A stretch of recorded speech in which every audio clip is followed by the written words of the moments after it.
2022 विधानसभा चुनाव का वो वक्त याद कीजिए जब भीम आर्मी प्रमुख चंद्रशेखर की अखिलेश यादव से मुलाकात होती है। लगभग गठबंधन पर बात होती है और माना जाता है कि सहारनपुर की रामपुर मनियारान सीट से भीम आर्मी प्रमुख चंद्रशेखर खुद चुनावी मैदान में उतरेंगे, लेकिन फिर उनकी बात नहीं हो पाती और अखिलेश यादव से वो दोस्ती टूट जाती है। लेकिन अब हालात कुछ बदलते हुए नजर आ रहे हैं। दरअसल अखिलेश यादव ने जो उत्तर प्रदेश में 3 सीटों पर उपचुनाव हुए हैं, जिनमें से समाजवादी पार्टी ने 2 सीटें जीती हैं, उनके बाद समाजवादी पार्टी के प्रमुख अखिलेश यादव काफी जोशो खरोश में हैं और वो इस बात को मानकर चल रहे हैं कि दलित वोटों में अगर सेंधमारी हो जाए तो फिर आसानी से समाजवादी पार्टी की सियासी नैया निकाय चुनाव से लेकर 2024 के लोकसभा चुनाव तक पार लगने में आसानी हो सकती है। ऐसा मान करके वो चल रहे हैं और इसका ताजा उदाहरण उस वक्त सामने आया जब भीम आर्मी प्रमुख चंद्रशेखर ने अखिलेश यादव से लखनऊ में मुलाकात की और वहां पर विपक्षी एकजुटता को लेकर दोनों नेताओं में बात हुई।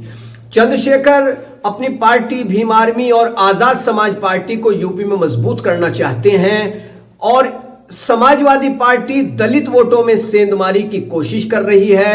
जिस तरह से यूपी में हुए 3 सीटों पर उपचुनाव में 2 सीटों पर समाजवादी पार्टी को कामयाबी मिली, उसमें दलित समाज का जो वोट है वो काफी प्रतिशत समाजवादी पार्टी की झोली में गया और इसकी वजह यह मानी जा रही है कि उन सीटों पर भीम आर्मी प्रमुख चंद्रशेखर ने चुनाव प्रचार किया था समाजवादी पार्टी के पक्ष में। हालांकि उत्तर प्रदेश के जिला रामपुर में, जिसमें आजम खान का गढ़ माना जाता है और वहां पर आजम खान के करीबी आसिम रजा चुनावी मैदान में उम्मीदवार थे सपा के टिकट पर, वहां पर भी भीम आर्मी प्रमुख चंद्रशेखर ने चुनाव प्रचार किया, लेकिन वहां पर कोई जादू नहीं चल सका और भाजपा के आकाश सक्सेना ने आसिम रजा को करारी शिकस्त दी। यहां तक के आजम खान का जो बूथ माना जाता है वहां पर भी आकाश सक्सेना भाजपा के जो प्रत्याशी थे उनको काफी वोट मिला और उन्होंने वहां पर शानदार तरीके से कामयाबी हासिल की। लेकिन अगर हम मैनपुरी और खतौली सीट की बात करें तो यहां पर दलितों का जो रुझान है वो काफी हद तक समाजवादी पार्टी की ओर रहा।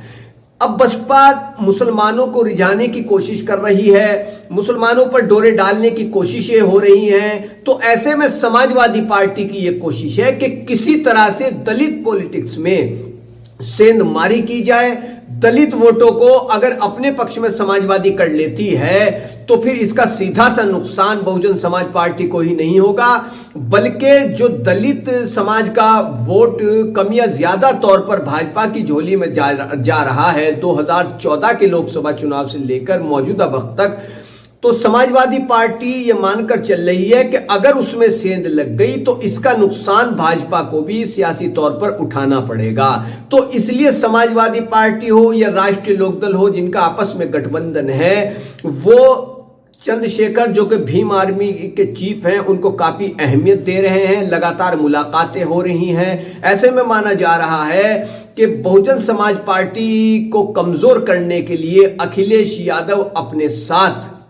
चंद्रशेखर को ले सकते हैं और निकाय चुनाव में समाजवादी पार्टी और भीम आर्मी का गठबंधन भी हो सकता है। हालांकि इसके बारे में कुछ भी कहना जल्दबाजी होगी, लेकिन अगर ऐसा होता है तो निकाय चुनाव में काफी सीटों पर समाजवादी पार्टी, राष्ट्रीय लोकदल और भीम आर्मी के गठबंधन से चुनाव लड़ा जाएगा। अब यह देखना दिलचस्प रहेगा कि यह गठबंधन कब होता है और क्या निकाय चुनाव में अखिलेश यादव चंद्रशेखर को अहमियत देते हैं। कीजिए हमारे चैनल को सब्सक्राइब, वीडियो को शेयर कीजिए, लाइक कीजिए, कमेंट कीजिए। धन्यवाद।